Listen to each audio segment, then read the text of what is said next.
How's it going, everyone? Thank you for joining Shop Talk Live. My name is Rick Ramirez, also known as Rick's Two Cents, along with my fellow co-host Steve from Steve Makes Everything.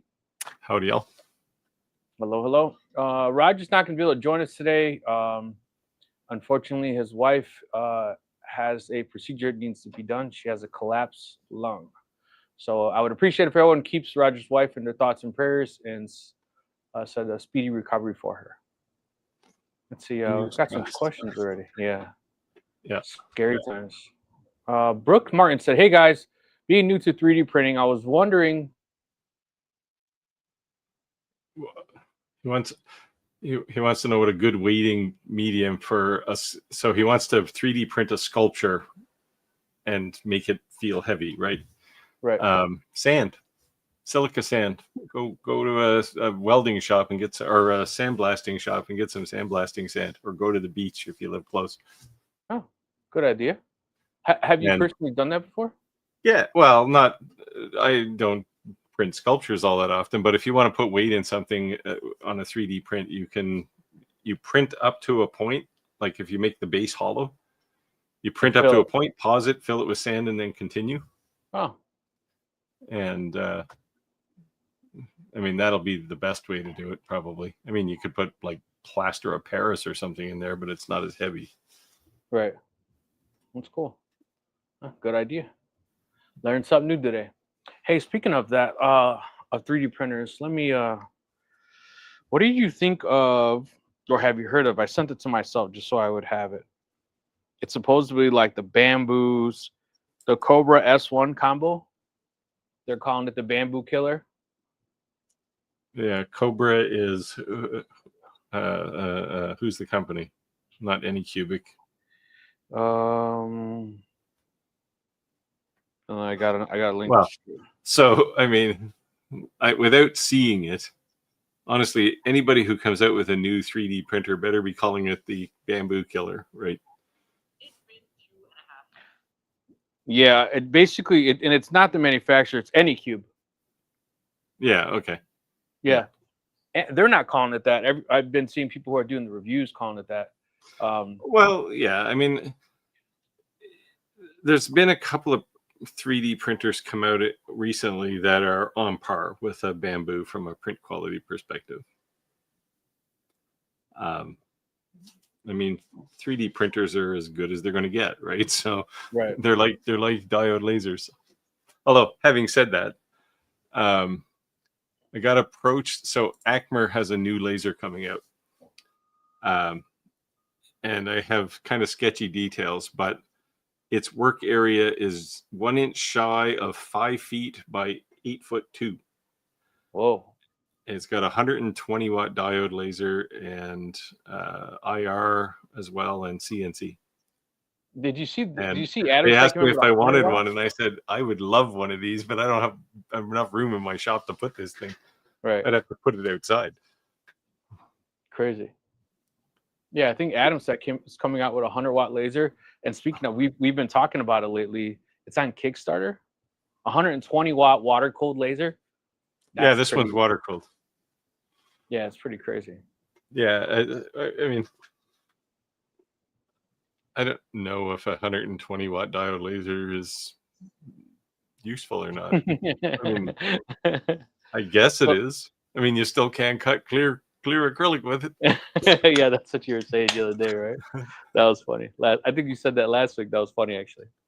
Yeah. Well, I have the same thing with fiber lasers, right? Like you get these, like, I mean, I've been playing with this Titan this week because I have a project coming up, and it's a 100 watt laser that can literally cut through a piece of stainless steel, but it can't touch a piece of paper. So it's just like lasers are weird, right? So So what are your thoughts on it? How are you liking it?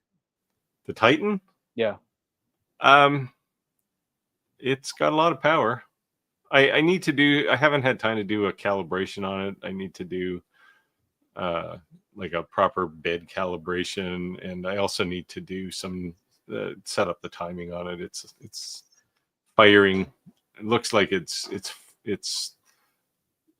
firing a little early and stopping a little late or something when you're moving the beam. So it's all calibration, but I just haven't had time.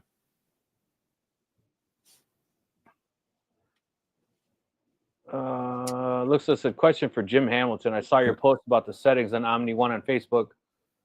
Poster Slate, did you use hatch, and what angle did you use? So I think people are referring to our Facebook group. Yeah.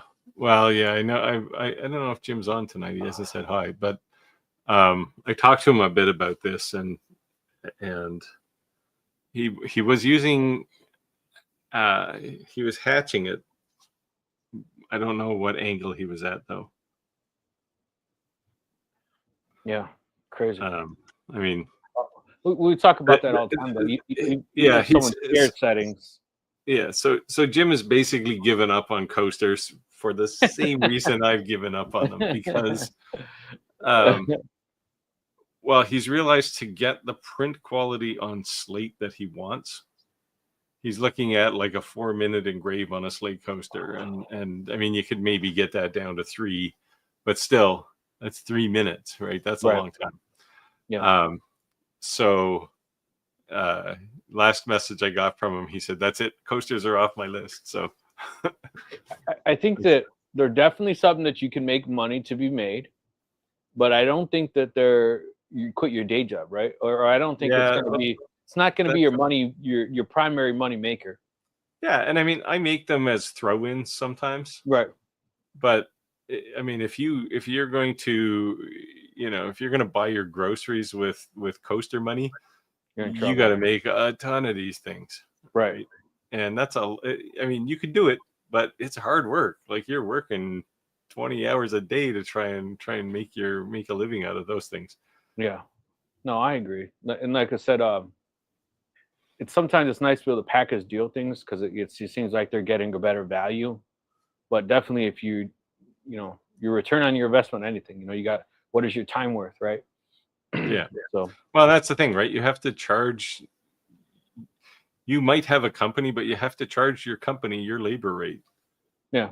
On a project, and I was encouraged, though. I know Jim was upset that he couldn't do coasters, but I was encouraged because everything he discovered the hard way is the same way I discovered it, and we now have the same opinion of trying to make money with coasters. You said no, X-nay on the coaster, nay. Yeah. I don't know why this camera loves looking at my ceiling. I'm sure everyone doesn't want to see some sheet insulation at the ceiling for some reason. It keeps. I know. I'm seeing some video. Well, some delay on your video. Is it? Yeah. Your audio seems to be responsive, but your video is delayed by I don't know, a second or something. Let me close out something in the back. I just restarted my computer. Is that any better? Not really. What is going on? It says connection is unstable. If you're using Wi-Fi, try plugging in. If anyone's got any questions, let us know. Yeah. So I will show you something I am making on the Titan. So I had to do a little research this week. So I was doing something for a customer, and he wanted to do a shallow engrave. He wants to create things that are like, I guess they're memorial coins. Okay. And he wants to make these things. So I did he doesn't want it deep, so he doesn't want, like, to make it look like a coin. He just wants an image on a coin. And I sent him the first picture, was literally just blast on stainless, blast the image, and it looked okay, and he was happy with it. But then I did a little bit of tinkering around, and I think this one's actually on brass. Hang on. Yeah, good enough. Let me show you this one. I might actually do a video on this, because it was a little bit of, there's some trickery involved to make this work.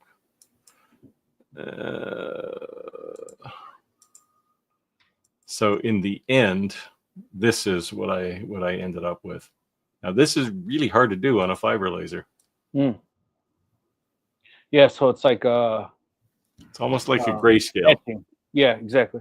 Did you Yeah, well, use? it is. It's right on the surface, right? It's like you would engrave something on a piece of wood with a diode laser. So this is much better. Like after doing a whole bunch of research, I've never seen anybody do this on stainless steel with a fiber laser. Did you So I'll use probably I forget the name of that website. There's like a website you can do all the grayscale, all crazy stuff with photos. Did you use that? no. This is literally a PNG. Okay, Like just straight raw. there's no like it's not like a depth map or anything. Okay. So Yeah, I've had good luck. I can't remember the website off the top of my head, but I've had good luck using a website to do that. yeah. Anyway, there was a bit of well, I have plates of stainless steel with like this picture getting progressively better. So I'll probably do a video on it when I get a free moment. Hopefully that happens. Nice one. Yeah, so Thursday, tomorrow, I get the last of the parts for the CNC. Cool. That's basically the cable management what I was really waiting on because I just didn't want all that stuff hanging out. Yeah. So Have you made anything yet? No, because I didn't flatten it yet because I was waiting for those cable. I was waiting for the cable management to hold all the cables. So that comes tomorrow. So I'm excited. Cool. So yeah. So I think I said last week I was kind of looking on Etsy. I got like maybe 25 different files. I was kind of like, this might be a cool first time thing. So I haven't honestly selected yet what I think I'm gonna make, but I definitely got some good options, I should say. So I'm excited. Cool. Yeah, you'll have fun.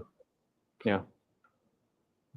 I saw you asking about the what are those blocks called? Brick blocks? No. The train rails. Oh yeah, the train rails. I thought it was cool. I thought that was cool. I thought that'd be something maybe Ricky would think was cool. Yeah, get yourself some nice, select type maple and you can make those. I thought I had enough scraps I could probably make something with that, Yeah. Now, realistically, do you want to make them? I don't know. Would I make them to sell? No. We're back to the coaster conversation. Yeah. I don't even know if I'd make them just for little Ricky. I mean, just buy them. They're cheap. I know, but it'd be cool to know that he, helped me make them and, well, sure. Fun moment. 50 years from now, when he gives them to his kids, he can say, your granddaddy made these. Exactly. Because they will last forever. That's for sure. Yeah. Let's see here. Yeah. Where are we on the list? Someone said old Japanese movie effect. So I guess I'm talking about the coin. Yeah. Yeah. Well, yeah, I don't know what these coins are for. There's going to be something on the other side too, but it was just to make one of those. It was a challenge. I spent a lot of time. I spent all of Sunday playing with this to get it right. It says people are complaining my yeah, there's something funky with your computer. Unfortunately, you can't reboot now, right? I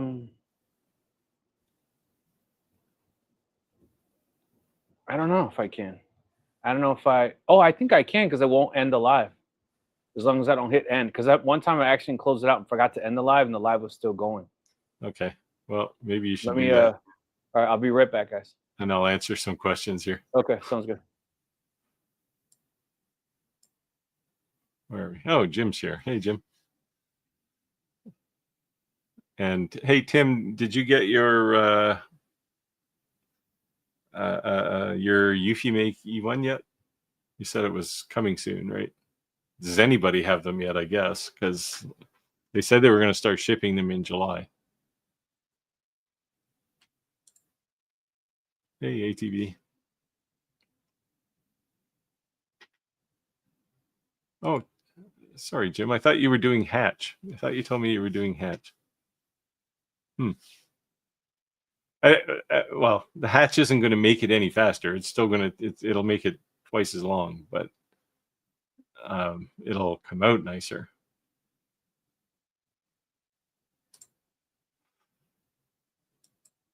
Where are we? Well, I'm fine. Rick will be hopefully fine when he comes back. He was delayed 3 seconds every time he said something. So, Tim says, Jim, are these still what you used? 1041. I actually gave him some different settings, Tim. They're close to that though.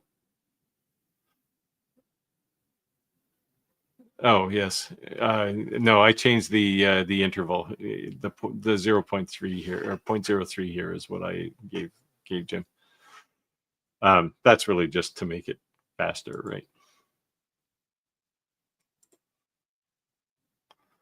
Welcome to the sea. Yeah. Rick is in a black hole of learning now with CNCs. He sent me a message the other day asking. I know he wanted to ask me something, but I wasn't at my computer, so hopefully he picks it up quick. Where are we? Oh, Alan. Alan says his CNC is arriving on Friday. When the ship hit the port, it was at UPS the next day. So UPS was supposed to send me a new laser, a new comm marker laser, and I got the material package yesterday, which was also when the laser was supposed to arrive. But then I got a message from UPS that said, we kind of sent your laser somewhere else, and it's going to be delayed a day while we get it back. Oh, you look better already. Oh, you just paused. Hello, Rick. Am I better? Your video is frozen. Oh, there you go. You're back. Speak to me. Hello. Yeah, you're better. Okay, we're good.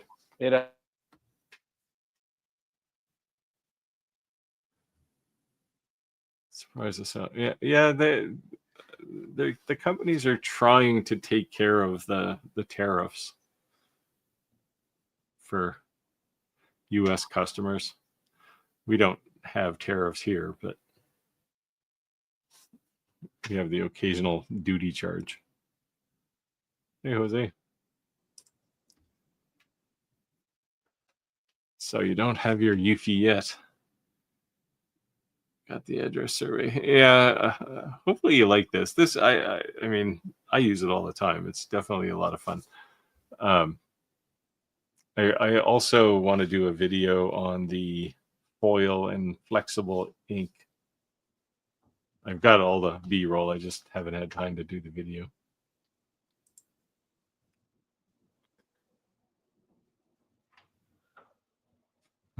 My internet dropped the other day too.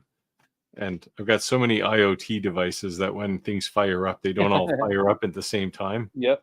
And things don't get an IP address or don't get the proper one, and it's just a nightmare. It takes about a day and a half to get everything working again. Do you use the external monitor display for your CNC? No. You just use the monitor that's there. You don't use the IP address and just bring it up on another monitor. No.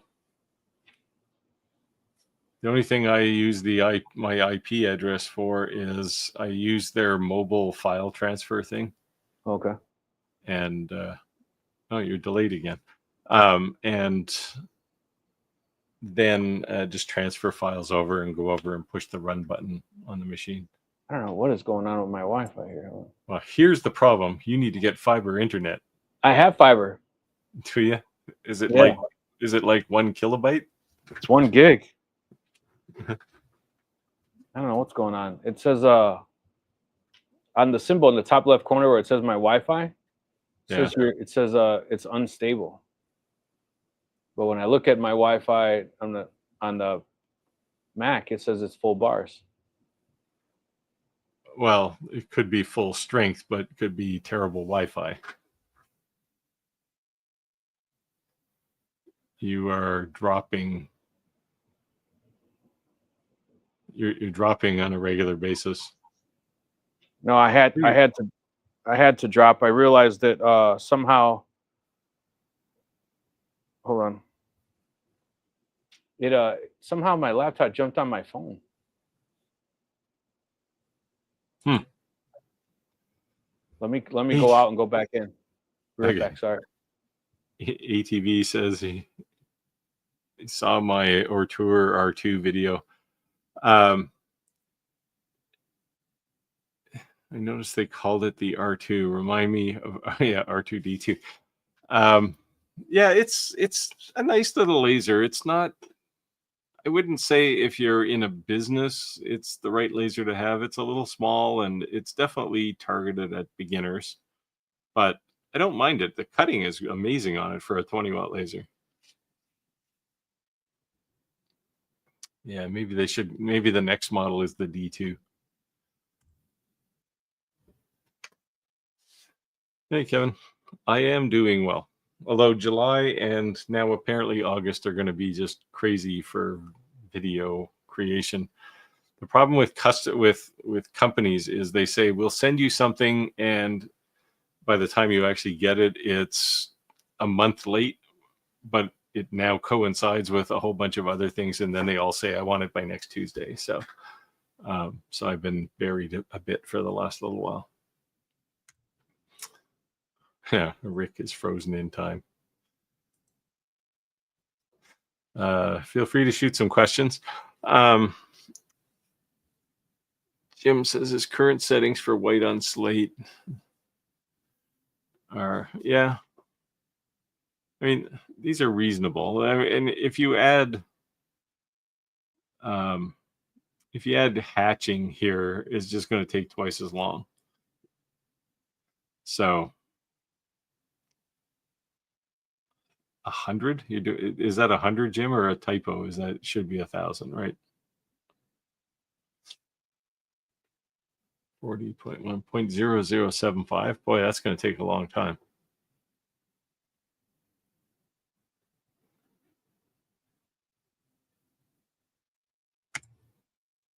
Joking aside, he likes it.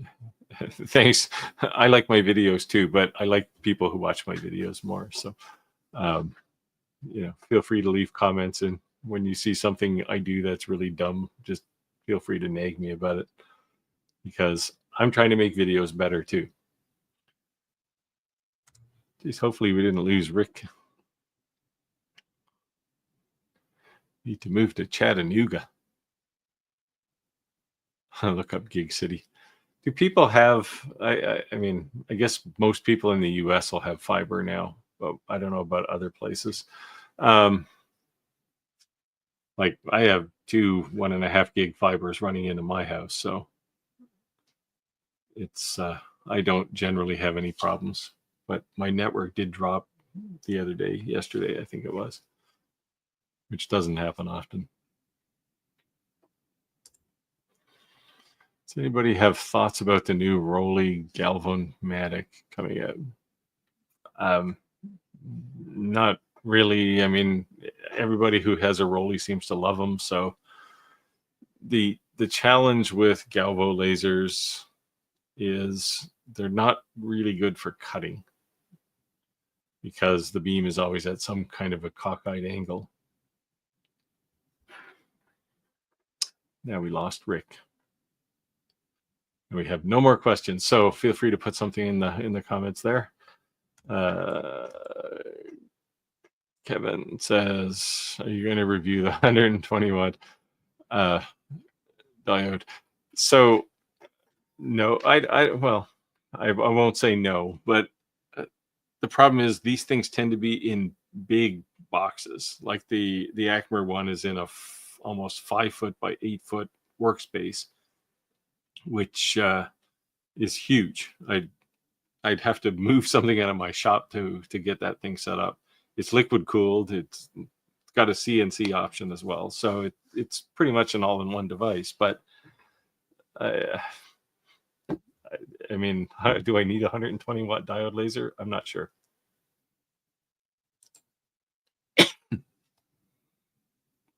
Hey, from Sydney.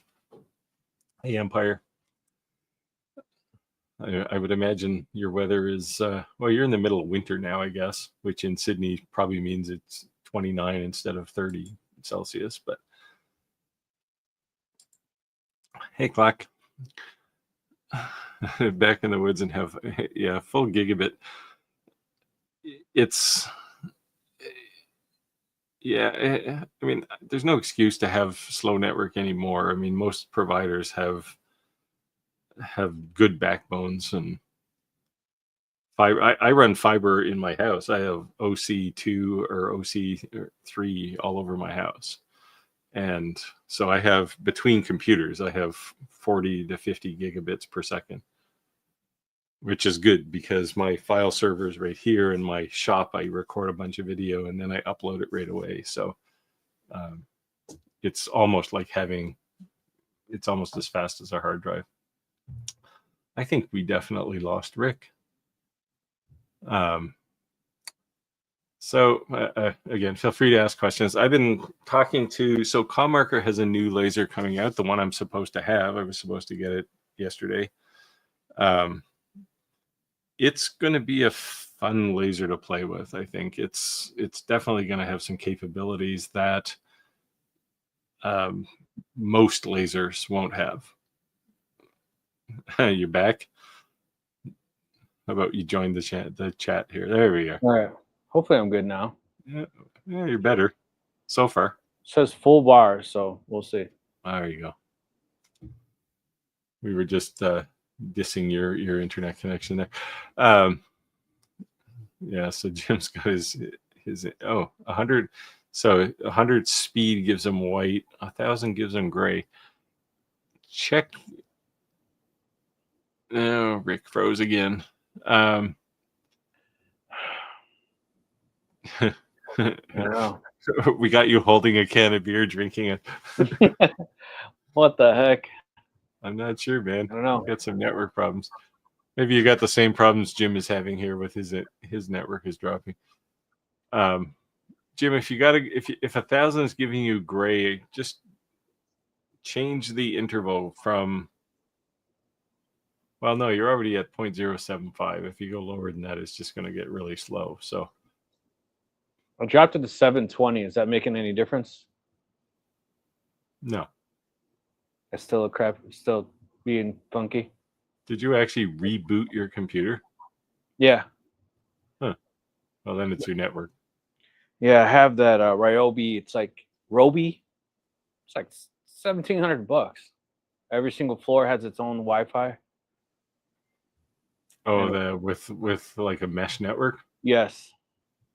Yeah, I had a mesh network for a while, and it just annoyed me because the repeater on the mesh is only as good as the signal. It can't get any better than the signal it's receiving, right? Right. Yeah, but yeah. So if my internet's shoddy, sorry guys, I don't know what's going on today. You'll just be 3 seconds behind us. That's all. You need to come to Australia. I'll show you slow internet. You're still on dial-up. What's your internet speed in Australia? Well, I guess it depends where you live, right? If you're in the city, you're in Sydney, so it should be reasonable. But yeah. I guess in Australia, every person you want to talk to or every company you want to talk to is across a bunch of water, so you probably got all kinds of latency. Yeah. Tim's building something for pet memorials outside. Oh, this is the E1, I guess. Oh no, he's doing Slate. So I had good luck when I wanted to like turn white. Is I clear it with matte, and it doesn't look cleared. It still looks the same, but it makes the engraving pop. Maybe you should try something like that. Spray it, you mean? So Yeah. You spray it with like a matte matte clear coat? Yep. Yeah, some people do. I've done that. It works well, especially if you want to put it outside, because Slate is pretty porous, so it'll hold water. And then if you live in a place where it gets cold in the winter, like say Illinois, it'll freeze and break the slate. Yeah. Yeah, he said he uses matte spray. Yeah, So I tried 5 or 6 different kinds, and I think the biggest difference is how long it takes to dry. I didn't notice a difference in like one looked drastically better than the other. It was how soon could I touch it? You know? Yeah, although if you know you're going to do some, you can spray a bunch of them. Yeah, but unfortunately, coasters seem like something somebody wants right away. Right? Oh, of course. It's like last minute. It's a last minute gift. Like, oh, you know what? I know Rick can do that. You know? Of course. Yeah. So, yeah. So you got any special projects going on, Steve? Other than these coins, I got a couple things going, but I've just been crazy busy trying to catch up with reviews. I've got like 6, well, they're not all reviews, but I got about 6 videos in my queue that have to all be done, of course, like tomorrow. But realistically, I'm kind of booked out to the end of August right now. So nice. Well, at least my video plan goes out that far. Nice. Yeah, I'm super excited about the CNC, man. Just seems like it's taken so long to get here, and now it's here. It's like little things just waiting there. Now it's there, and you're taking your sweet time to get it running. Yeah, I was just concerned about damaging the cables. Yeah. So did you see that they actually make a true 4x8 now? They just announced it in Vegas yesterday. I didn't. Again, like I don't have room for that in my shop. I don't have. I can, yes. Can you hear me? Yeah. I don't know sign language, so. Yeah. So again, I don't have room in my shop for something that big. I don't have room. Well, now I have room. I could have got a 4x4 instead of a 36 by 32, whatever the next size down is. But it's like 4x8. No, I mean that's just like, what am I going to do with that? Yeah, it's a full sheet of plywood. That's crazy. Yeah, well, I get it. I mean, when I did this door for a customer, I had to do it in 2 pieces and glue it all together. But it would be nice to have it sometimes, but that was like the biggest thing I've ever done on a CNC. So, and I haven't done anything that big since. Yeah, I saw it. It looked like the bottom moved, like it moved towards you. And it could have just been the way the video was shot, but it looked like it moved. And I was like, what? Yeah. No, I'll have to have a look. Yeah, Vegas last night, they started posting all kinds of videos. But, we'll see. Tim said, Tim, are you getting white? It's almost kind of a racist question there, but alrighty then. I don't know, Jim. Are you putting any kind of clear coat on your tiles, on your slate, like a clear coat? Because that will help, but at the end of the day, once it cuts through that, you're down to slate anyway. So yeah, it's not going to solve the time problem either. It's just going to take time to do it. Yeah, but there's definitely a big difference in the settings, though. That's why I ran that test on mine. Yeah. Clack answers the question that it's basically a bed slinger on a 4x4. Which means you still need, basically you still need 8 feet to put the thing in. Yeah, so I ran this and I just use that as my point of reference. From like a light gray, it's almost like a gold. Yeah, you can get some color on slate too. Yeah, even like beveled, like almost like you're crystallizing like the numbers. Yeah, your resolution's bad, so it's hard to tell what that is. Yeah, I You dropped my resolution because I thought it would help since my internet speed sucks right yeah, you could be holding up a waffle there for all I can tell. now. Yeah, but Yeah, so yeah, this new Onefinity is a bed slinger. Interesting. yeah. Yeah, so I was right. That's what I'm saying. I just saw clips of shorts. I didn't get a chance to watch a whole video, but I saw a couple of shorts they posted, and I was like, wow. Yeah, there you go. Yeah, you look like a Minecraft character. Maybe we'll go viral. That's famous right now. Oh, I can't believe they made a movie out of Minecraft. I know. Look what I But I'm said. sure, but I'm sure there's a bunch of people who grew up playing Minecraft that are now adults and They and said would that kill. the song that he sings in that movie is the first like short clip that that ever made like the top 5 hits or something.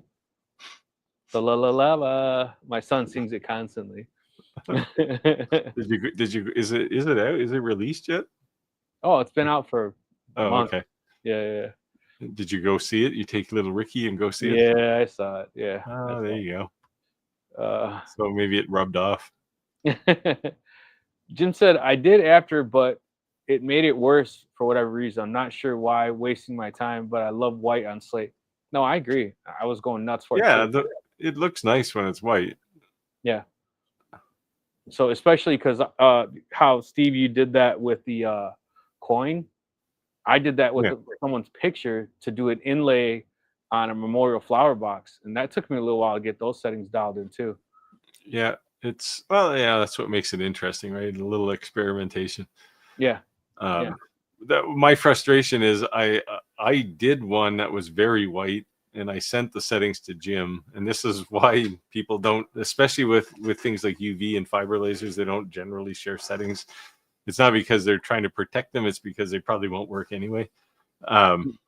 So Jim took my settings, and he couldn't get the same results, which just kills me, right? Like Right. you want to like I don't have any kind of secrecy with settings, and so here they are, but then they didn't work the same way. So What are you frustrating. gonna do? Yeah, for sure.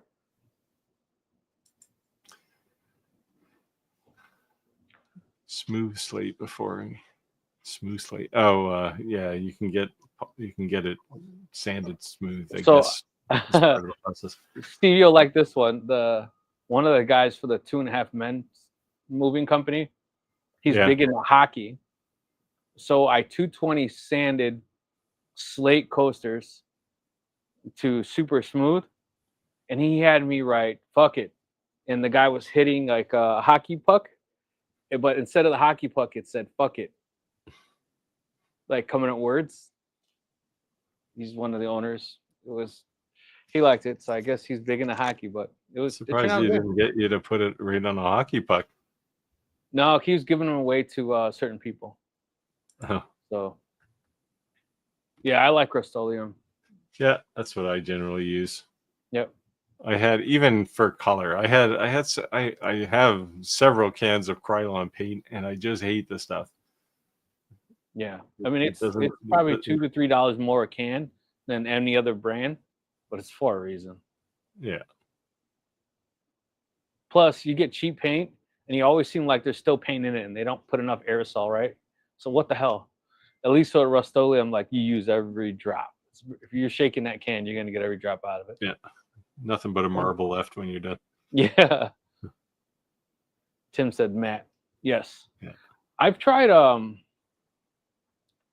I forget what brand it is. The can is black and gold.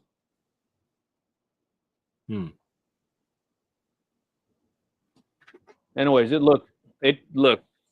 I think it would last longer, but it took like 2 days to dry, and I was like, Wow. On yeah, Slate? it still felt. Slate is like a sponge. I know, and I even stuck it in the longer B1 enclosure.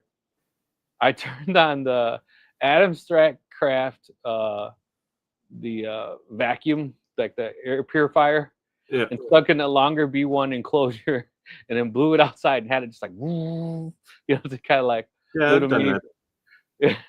that. Every once in a while, if I'm in a rush, if I want to push it a bit, I'll put it inside my big laser and just turn it on, and the fan runs. It sucks the air out, dries it quick. Yeah, so that's what I ended up doing. Since the Tim before and after. Yeah. The problem is too is that it's a rock, right? So even if you dial in your settings, it doesn't mean 6 coasters later it's off. Well, yeah, it's not. I mean, Slate's reasonably predictable. It's not like if you go to somebody asked me to do a video on engraving rocks, and the problem is you pick up 6 rocks and you pick some settings and you'll get either no result sometimes depending on the material, what the rock is made out of, or it'll bubble up. Like I've had things where I engrave it and it actually is raised because it's melted the rock and boiled it, and you get this black boiled thing. It looks cool, but I've done that with Slate. I made it turn like gold, and it raised. You can do that with Slate. Yeah, gold and it like raised, so it's like that was crazy. Yeah, but it's just like if you're doing river rock, because a lot of people engrave stuff on river rocks, right? And it's just there's just no predicting the settings. You have to kind of look at it and go, okay, I have settings for a black river rock or a white river rock. But even that, I've taken 2 that look virtually identical, and you engrave one, it works fantastic, and you engrave the other one, and it just is terrible. It just doesn't work. So that one goes back to the beach. Since we were talking about memorial Slate engravings, I saw it yesterday for the first time.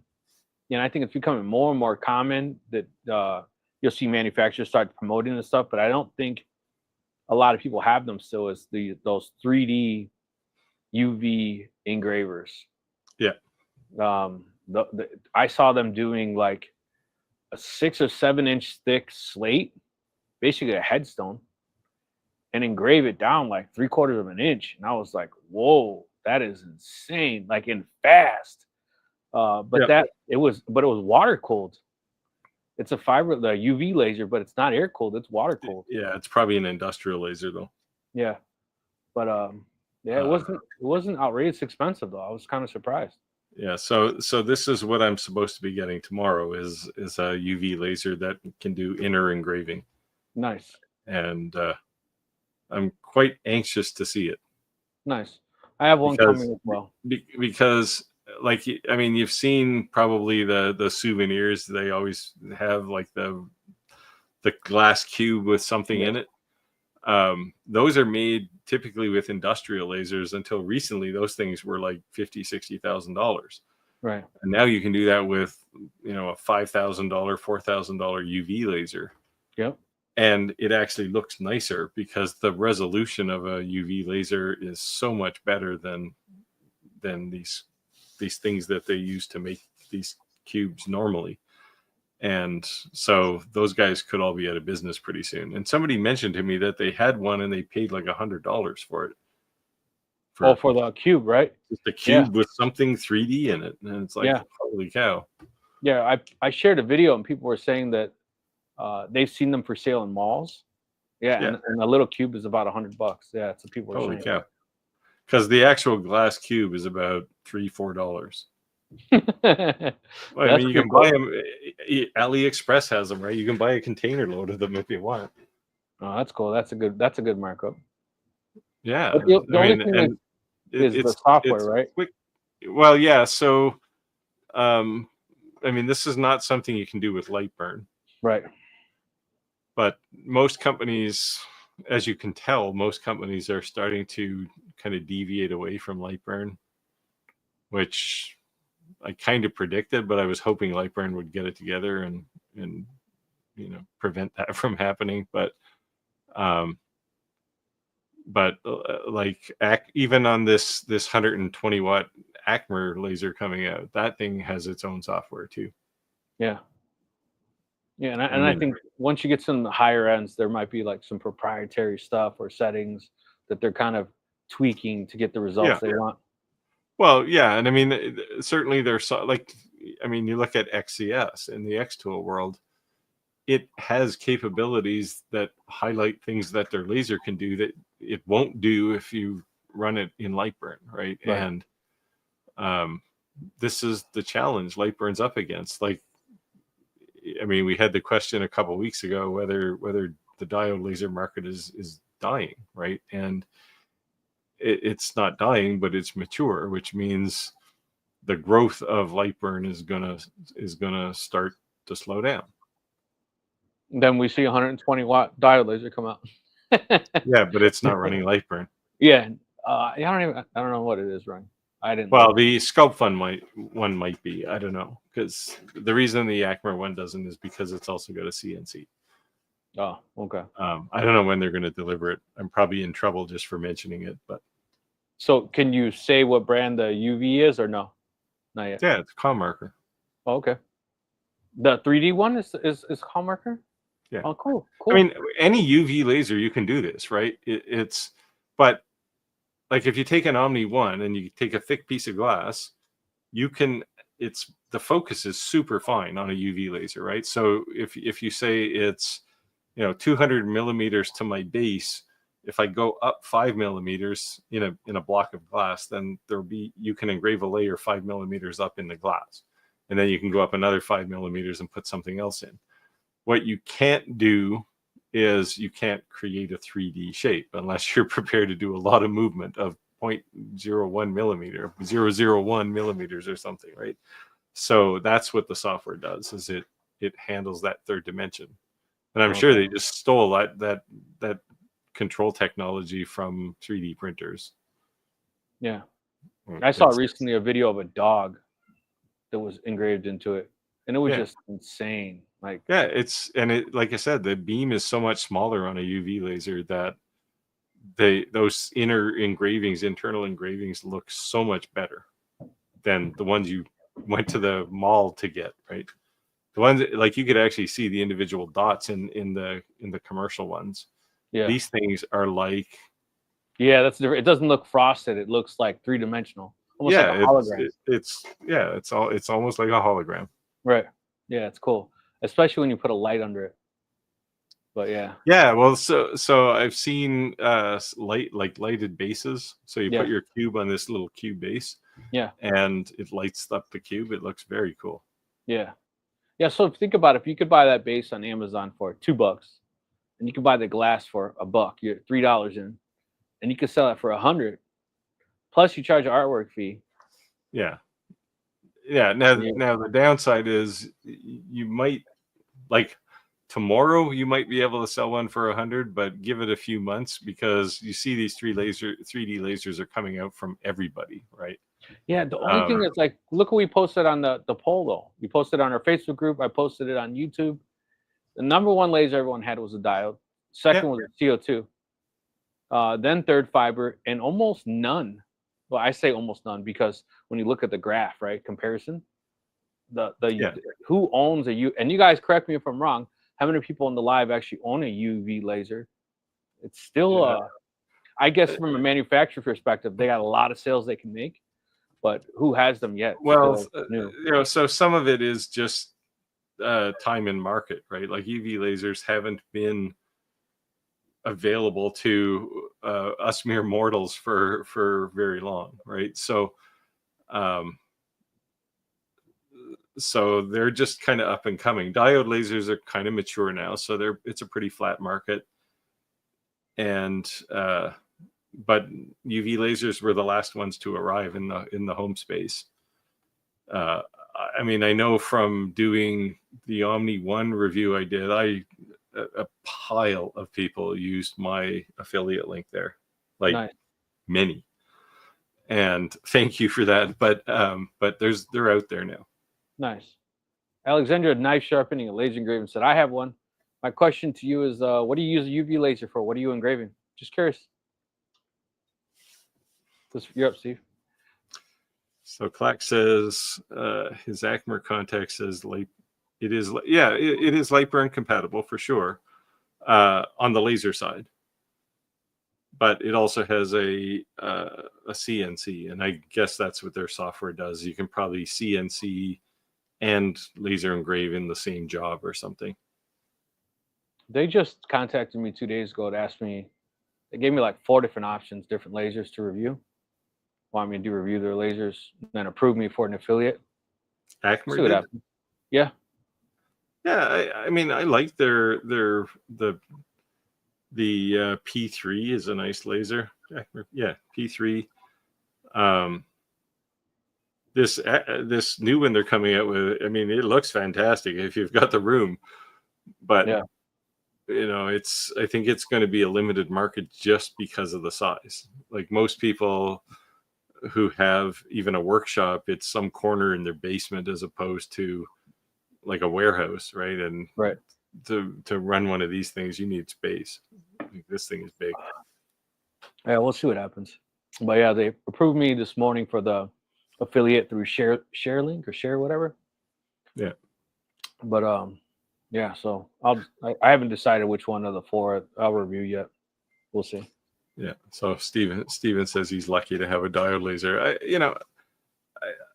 I think people are too hard on diode lasers.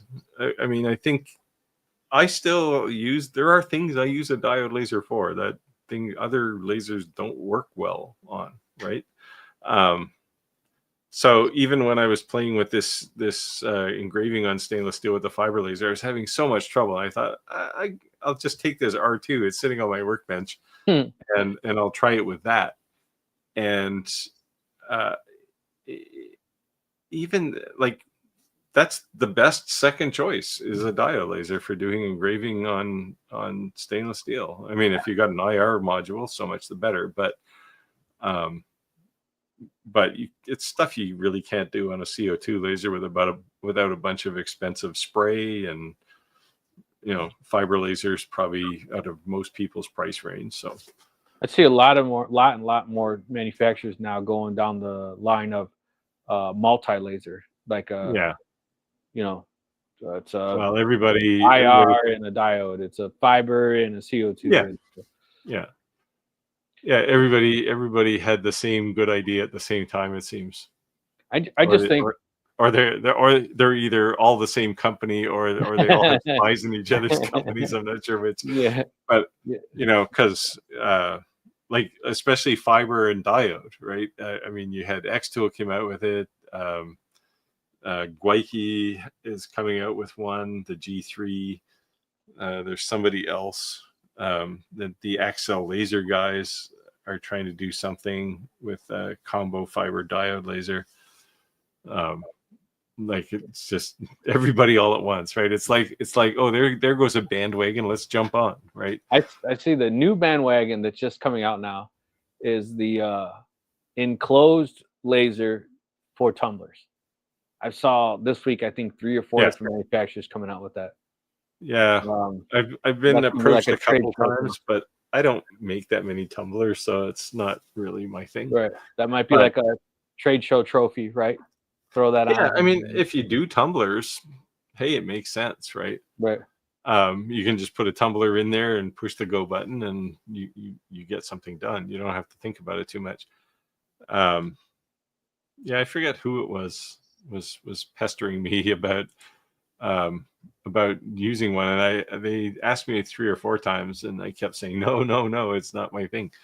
But I can see people who would want to use it for sure. Yeah, I just think that anytime, and not necessarily just in lasers, but just in my life experiences, so to speak, anytime anything's been a multi-tool, it's never been the best tool, right? Because you buy something for a specific reason, and if you get a multi-laser, my assumptions would be it wouldn't be the best fiber laser in the world. It wouldn't be the best diode laser in the world. It's somewhere in the middle between the two. Yeah, like you can put a diode laser on your Onefinity. Yeah.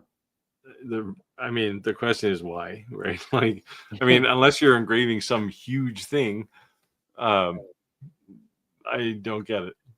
For one thing, when it's doing that, it's not being a CNC, which means it's probably costing you money, right? So, right. Because with any CNC, if it's not running, you're losing money. Is basically how it goes, right? So, Alexandra said I have done wood urns, knives, and glass images on wood are amazing. He's talking about the UV laser. Yeah. crazy. Yeah, I mean, so there's a little bit of a learning curve to get a UV laser working on glass properly, but again, it's mostly around the focus, right? Your focus needs to be dead on if you want to hit the surface, or because sometimes with a UV laser, if you're engraving, I had some glass coasters, and I engraved something on them, and half of it was on the front surface, like the Went pattern. through? The image was on the front surface, but all the text was on the back surface. It looked cool, like it was 3D, but it wasn't my intent. Did you play it off like, yeah, this is cool? It came up and I I meant to do this, of course. Very cool. No, Empire I Laser. was annoyed actually when it happened, but it did look. It did. I Look think cool. it's the price of the UV to purchase. Yes. Yeah, and that's the thing, right? They're not cheap, and I don't see them getting any cheaper. So I see like the whole idea. We keep saying like lasers are the gateway drug, right? And lasers are like the gateway to CNCs. And so the CNC industry, and you correct me if I'm wrong, so it doesn't seem as crowded as a laser because it's a more expensive hurdle to get into, right? So I would say it's going to be the same exact kind of concept with the UV. So at least for the time being, you're going to have less competition. Yeah, I mean, you can get a CNC, a CNC, I'll put it in quotes. You can get a 3018 for a couple $100, but it's going to be crap. So before you start getting into even a decent like home hobby type CNC, you're probably looking at $1,000 minimum. And then, if you want to do anything serious, you're somewhere between there and what you paid for yours. The thing that I laugh about is like, even the $500, let's say the 2 trees, or the $500 were entry level ones, right? Everything you need with that CNC is more than $500. By the time you buy the software, by the time you buy your dust collector, by the time you buy some bits, you're over the cost of the price of the CNC. Yeah. So what's happening in that entry market? You can use something like G-Sender or Universal G-Code Sender to move the code to your machine. But a lot of those small companies like SaneSmart or Genmitsu just signed some kind of a packaging deal with Easel, I think it was. So they're starting to provide the software in the package, right? That's smart. Yeah, it's a smart way to go. Yeah. So it's not like you buy your $1,000 CNC and then you got to spend $1,500 to buy a Spire, right? Right. Like, you don't have to do that. But I mean, the reality is a UV laser is, for argument's sake, a business laser, right? You have a business if you're buying one of those. It's not really the kind of thing that you're just going to get because, I want to get into lasers. Yeah, not an entry level job. If you have a hobby or a small shop that just for yourself, a diode laser's the king there. Unless you got some cash you want to burn, you want to go buy some cool toys, and hey, no one's hating, man. Well, sure. You got a big wallet. As far as shop equipment goes, I've always had more money than brains, right? So nobody. I said nobody. Glass and slate mostly, then metal business cards with the UV laser. Yeah. I mean, UV lasers definitely will handle all of those really well. So a fiber laser, for example, won't do glass, right? Not to any reasonable level. So UV is the way to go. Yeah, Empire Laser said I have a UV laser as well. I use it for glass, shot glasses for weddings. Yeah, yes. See, and that's cool. She found a niche. You know what I mean? Yeah. But again, a business, right? Yes. It's not like, I'm getting married, so I'm going to make 5 or 6 shot glasses for people, right? It's not like that. It's not. But anything, I think, when it comes to memorial and when it comes to weddings, people tend to go a little deeper in their pockets. Yeah. Right. Yeah, I've done some stuff for weddings. Steve loves our shirts. I figured I am a maker in training. I'll be a maker in training until I stop trying to make things. So they only like our shirts because Roger's not on the live. Otherwise, every comment about Roger. we'd be embarrassed by chop liver to his shirt. by some Hawaiian shirt for sure. With bananas on it. Jim says, "Did I try the Omni 1 for stainless steel?" Yeah, it works well for stainless steel. There you go, Steve. And Tim says, "Speaking of glass, are you allowed to talk about the new toy you have coming?" Well, I just basically did. Yeah, it's a new com marker UV laser. There's also, like, if you want to see these things, there's another company called Mr. Carve. I was talking to them, and then they kind of went dark. Thought I was going to get one of their lasers, but they have a new, I think it's an M7 Pro, which is essentially the same kind of laser. It'll do external, internal UV engraving. Mr. I don't know what the price of any of these things is yet, so. Yeah. Anyway, Mr. Carve they're in Kickstarter now. They've been doing a lot of advertising on Facebook.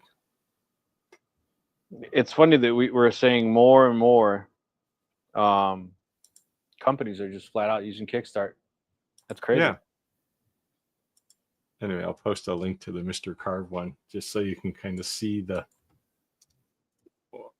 inner engraving. It definitely is something cool. It says world's first 3-in-1 UV laser powerhouse, 3D relief, inner and surface engraving. That's the one. Yeah. It's cool. So this one says it's about $3,800. Well, that's the Kickstarter pledge amount, so it's going to be more than that when it ships. But yeah, the deluxe is almost $4,200 on Kickstarter. But I don't know what kind of power these things have. It's probably a 10 watt. I was going to say it seems like between 10 watts kind of the entry. I've seen 5, but it seems like the most part 10 is kind of the standard. And when you go like 20 and higher, they're just like, whoa. You better have some money. Yeah, so the basic Omni 1 is 5 watts, which in a UV laser is plenty. But they also have a 10 watt now. Yeah, but the 20, I think anything over a 10, I haven't seen anything over a 10 that's not water cooled. This one is this one is only 5 watt, this Mr. Carve. Yeah. And which makes sense. I mean, it's not the power of the laser that allows it to do that 3D engraving. It's the ability to move the Z-axis up and down, right? Well, it's up specifically. Yeah, so the one I'm getting sent, it's 5,000. Hold on. So it's 5,400 for the 5 watt air cooled, and it's 6,100 for the 5 watt water cooled, 9,100 for the 10 watt water cooled, and 12,000 for the 15 watt. All of a sudden, you're talking about the price of a new car, right? Yeah, I mean it's crazy. Yeah, so. Yeah, well, some customer would have to come to me with just like a massive fistful of money and say, I got to have something done, and it can only be done with this kind of laser. Then I would buy one. But... Good evening from Hoffman Estates, Illinois. Hello, neighbor. Craig said, I'm too late to see Rick's first CNC project. No, tomorrow, you got about another 2 weeks.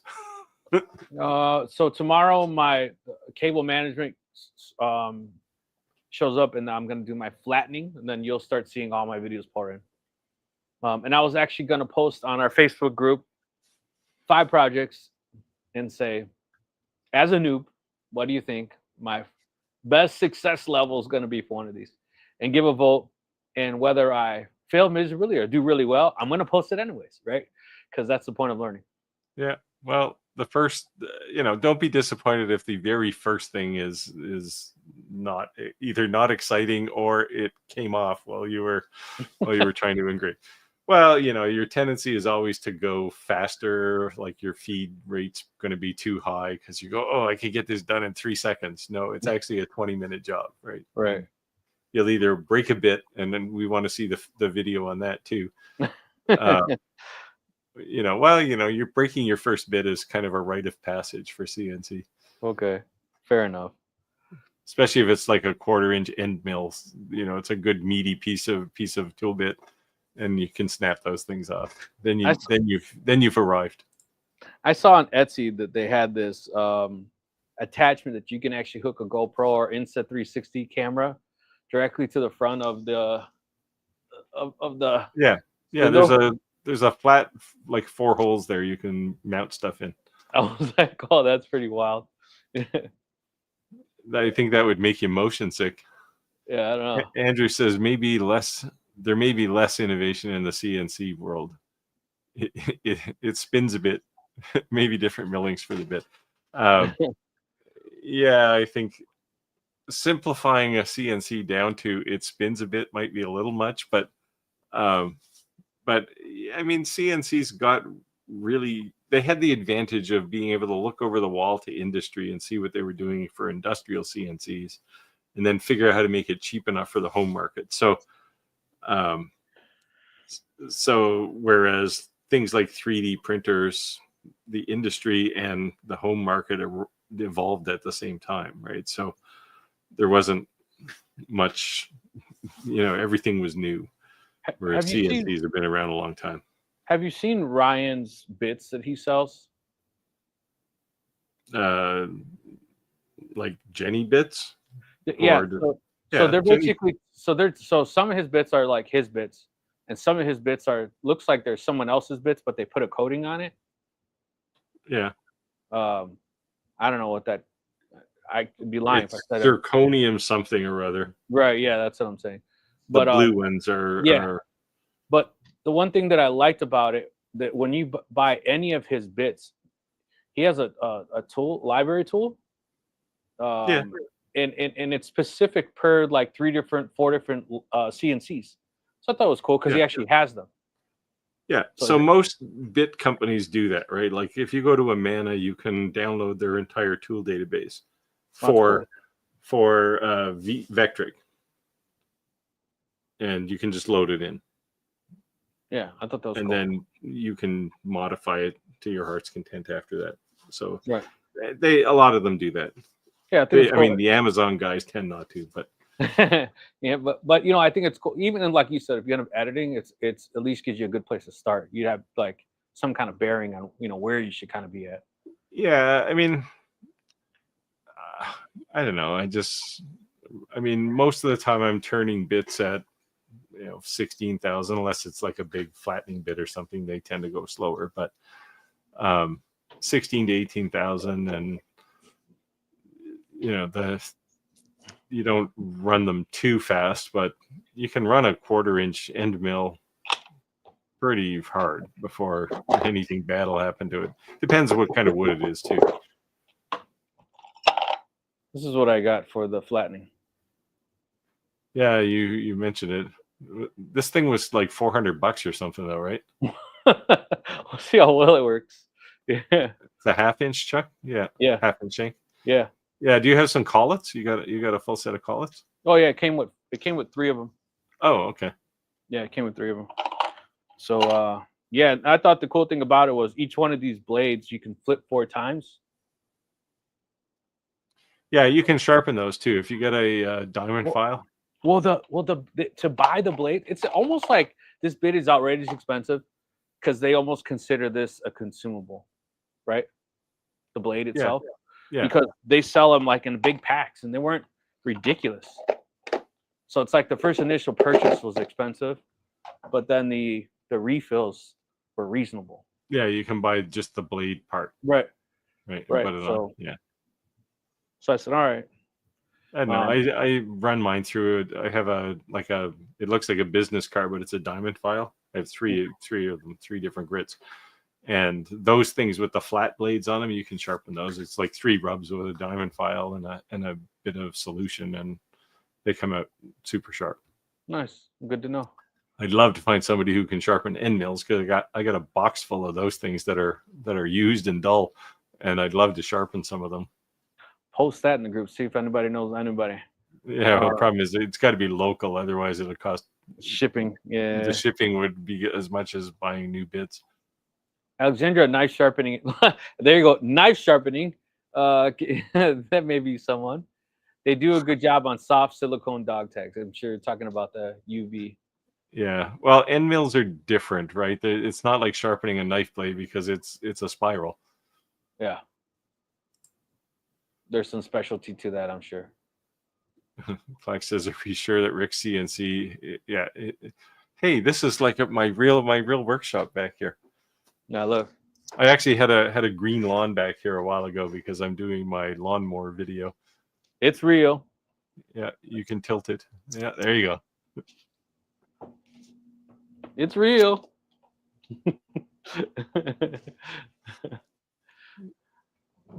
Yeah. Well, no, it's real. Real expensive. I'm gonna have to go down to Tim's shop sometime and have a look at everything I've apparently made him buy.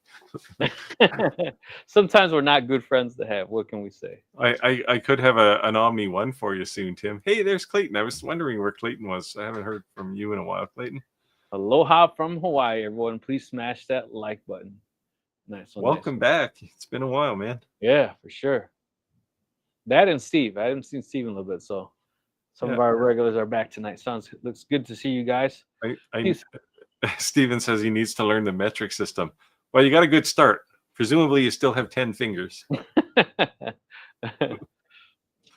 You know, the thing is that I can't even like wrap my head around it when like you tell me metric numbers, like, you know, 3 feet. I'm like, all right, you know, I just can't mentally picture it. It's like throws me so far off.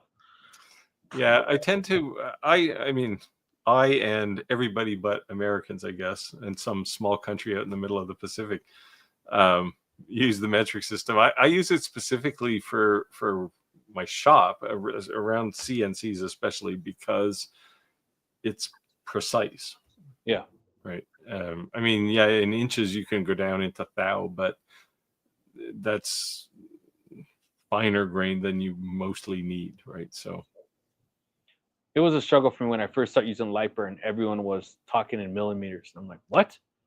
And that's just the way everyone spoke on laser terms, right? So easy to remember. 50 millimeters is roughly 2 inches. But it sounds more impressive, right? 50, yeah, it's bigger. Bigger number. Baby, I got all of 50 inches, 50 millimeters. You don't even know. Yeah, I don't think that would impress anybody in Europe. LTX said the 150 in the background, you're making sawdust yet? No. This weekend I will make some videos for sure and post it. It's the world's biggest paperweight right now. Exactly. Soon. I wait with anticipation. Clayton says he's been really busy moving to a 7-bedroom, 4-bathroom house in Hawaii. That's going to cost you millions, man. I called you the other day because I did a firmware update and it lost my y-axis, and I was like, what is going on? On what? On the Onefinity? Yeah. And they were telling me do this, do that, and I just did it again and it went away. I was like, you know, I'm just gonna try it again. If I had a complaint about the Onefinity, the Masso firmware updates are a little more challenging than they should be. Yeah, I was like, I did one recently that handles my tool changer, the rapid change tool changer, and when I installed it, all kinds of weird things happened. So I ended up going back to the previous version of firmware, and everything was fine. I thought I'll update it later. Yeah. I have to get back to it though, because I still haven't updated to the one that supports my tool changer natively. So they told me to download the backup copy, and that something screwy in the settings to download the backup copy before you did the firm update, and it'll put the settings back. Yeah. So when I saved the backup copy, I didn't name it anything. I used default whatever it named it.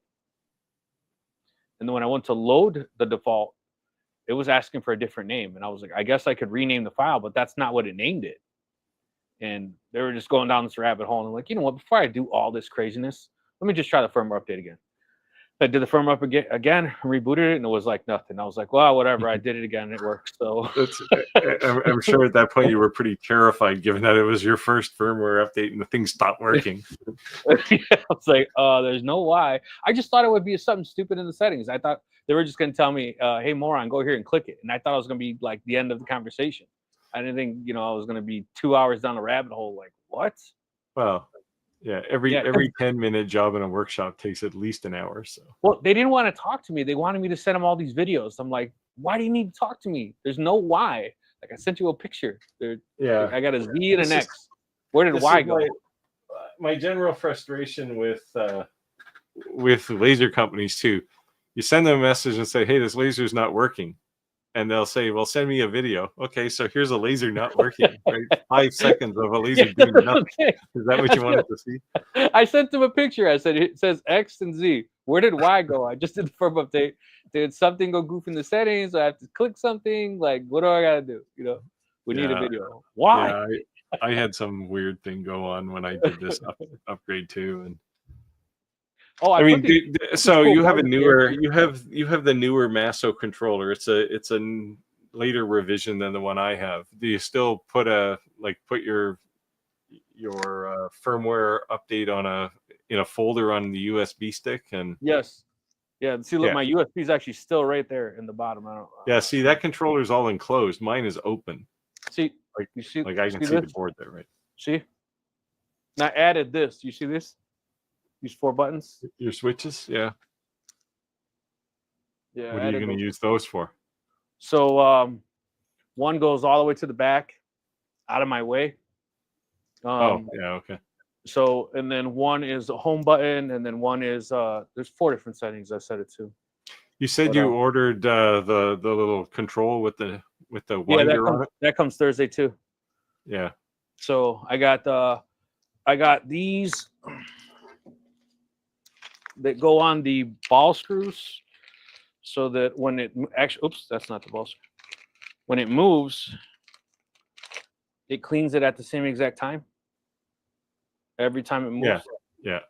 And then I got the it holds all the water cooled and all the hoses and everything. That comes on Thursday, and then so does they call it the that controller. They call it P something. It's called P something. It's a Masso P3 or something. I forget what they call it. But Masso 3. Yeah, it's a Masso 3 anyway. Yeah. Yeah, I mean, it's a great controller. Like, yeah. So I just like the fact that you could just go click, click, click, and like, you know what I mean? Instead of like, that's what I thought was cool about it. So I like the little the knob on the because you can move in really small increments. Yeah, so I thought that was cool. Steven says Clayton's house is a hotel, it's not a house, it's a hotel. LTX9 said, looks like 150 is moving away from Masso and showed off a new controller made by Redline. Yeah, it doesn't surprise me. Yeah, well. I don't know how they I guess they don't keep the software straight, because it's different between the Masso and the Buildbotics controller, which is the earlier one. That was the biggest problem I had with assembling it, Steve, was that they have like all these different versions of, like, even the card that said like, here's a QR scan, go here to put it together. I'm like, that's not how my CNC is.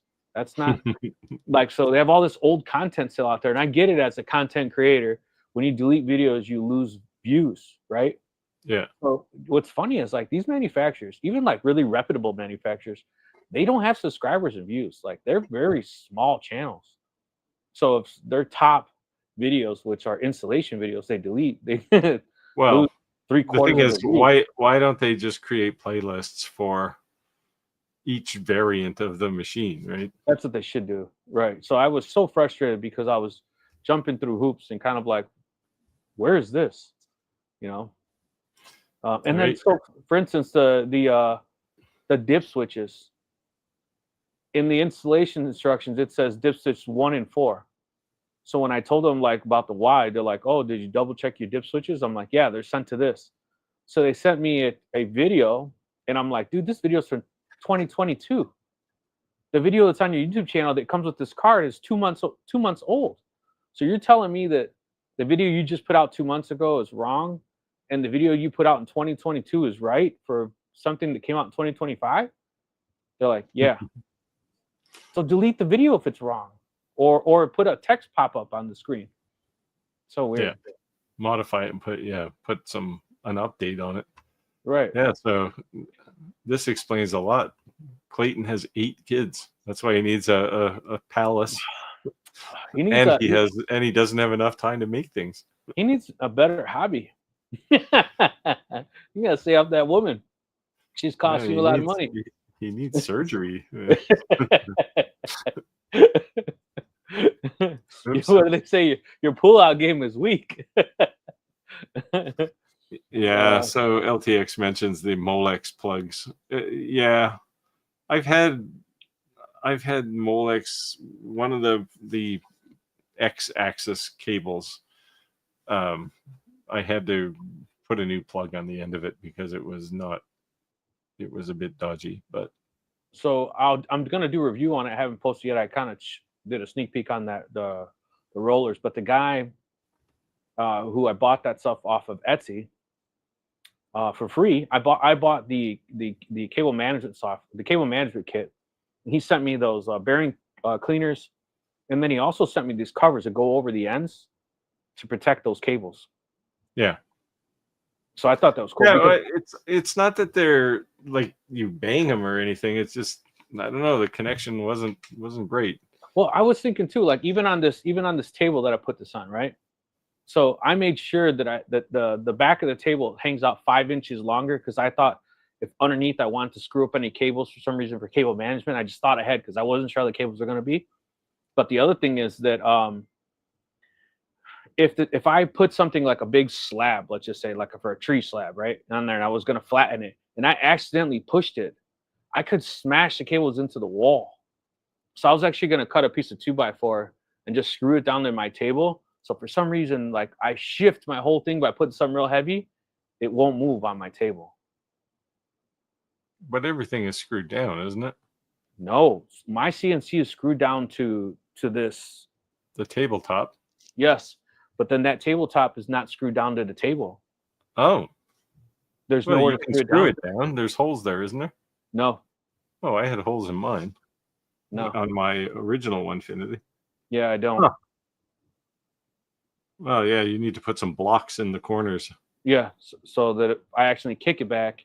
Your first CNC job should be to make some little L brackets, like out of 3/4 inch plywood, and just put them in the corners and screw them down. Yeah. Yeah, well, it's not overly complicated, but definitely something I need to do, because it could be a stupid mistake that would be my fault, and then I damage it. Yeah, my most anticipated, we'll say, or most interesting aspect of your CNC is to hear what your wife says the first time you cut into a piece of wood in your basement.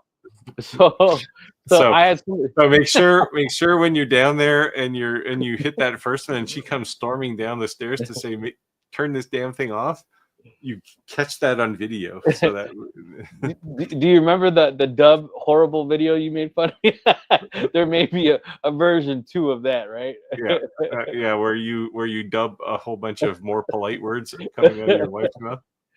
So I had someone actually send me a request to review those, like black, I guess you put them in like a sound booth, like if you're like making music, whatever. Yeah, I was thinking about just shoving them up in the rafters, and then if I got them for free, because that stuff's actually really expensive. I've seen it. You can get soundproof blankets,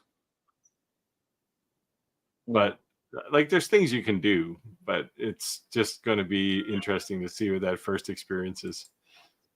Yeah, that's why I was definitely going to try the downloading the app on my phone to measure. This thing is making me motion sickness.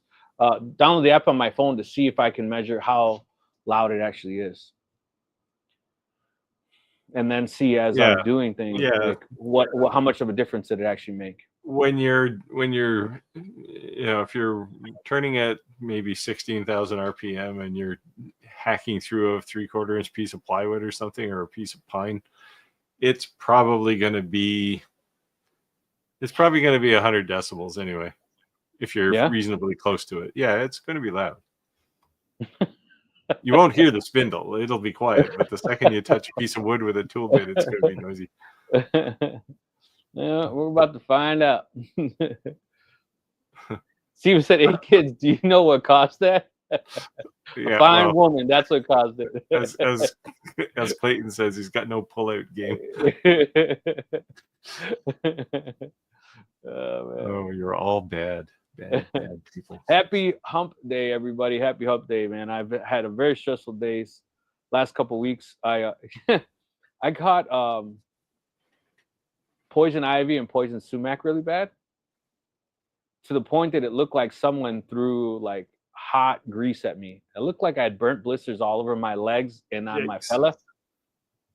Yeah, my fella looked like I had elephantitis. That was not. You gonna post pictures or anything? Yeah, no. My boss is pretty much like a super mean guy. Like, he has no empathy for anyone in the world. And I went on a live with him, and I raised my arms up. Actually, you could see some scarring on this arm. And I said, "Oh man, I got poison ivy really bad." And he says, "Did you get burned?" And I said, "No, man, that's poison ivy and poison sumac." But man, that was brutal, man. Wow. As far as I know, I don't get poison ivy. I've gotten it in the past, and just gave me little red dots, and I was itchy and just don't scratch it. But I guess that poison sumac, it was like 3rd-degree burns. So David here is asking a question that I want to ask people too. The latest version of Lightburn 2, is it running well now? I don't know if anybody else has upgraded to Lightburn 2, if they're having any problems. You know, I just did the upgrade, but I haven't used it. I hurried up and did the upgrade, because the last time I did it, and I went to upgrade it, like, you're out of time. And I'm like, what the hell? Oh, so it's time to upgrade your license. Yeah. I've seen it do a couple of weird things on Galvo lasers. What did it do? So I was printing or engraving a gradient the other day when I was playing with this stainless steel stuff, and instead of going from light to dark, it did light for a little bit, and then there was this weird blue color in the middle. I guess it had annealed the metal or something, so it got really hot, and then it, for about a quarter of the scale, and then it went back to normal, progressing to black, and it was just so weird. And I restarted, and everything was fine. Weird. Yeah, I haven't used it. I just downloaded it on both my computers. But yeah, I was thinking about taking an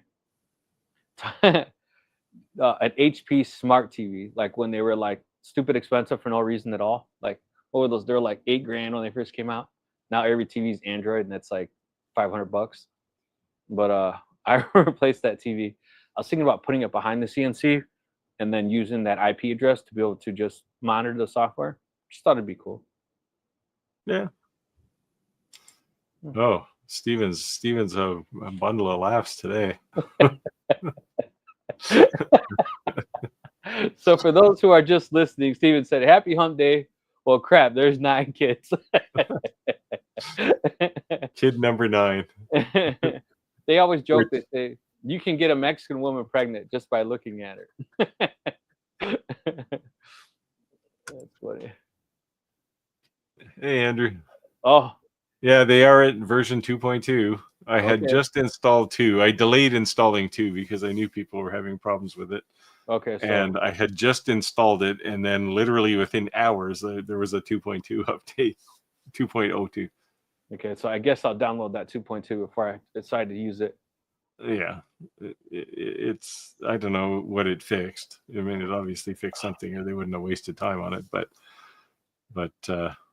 yeah, it's some people are having some problems, and I just wanted to find out if anybody else had seen anything weird in it. The only thing that I would say that's cool is that if there were issues, it is what it is. But the fact that they immediately came out with an update, that says something. Yeah, it says the guy who was supposed to test it was probably on vacation, and they shipped it anyway.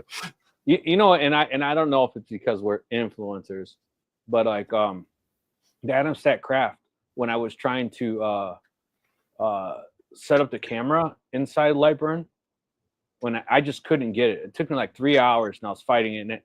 But I was reading the directions, and I posted a little short saying, "Why is this so difficult?"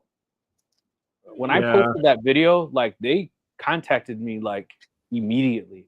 Like, "Hey Rick, what's wrong? Do you need help?" And I was like, "Oh wow, that's crazy."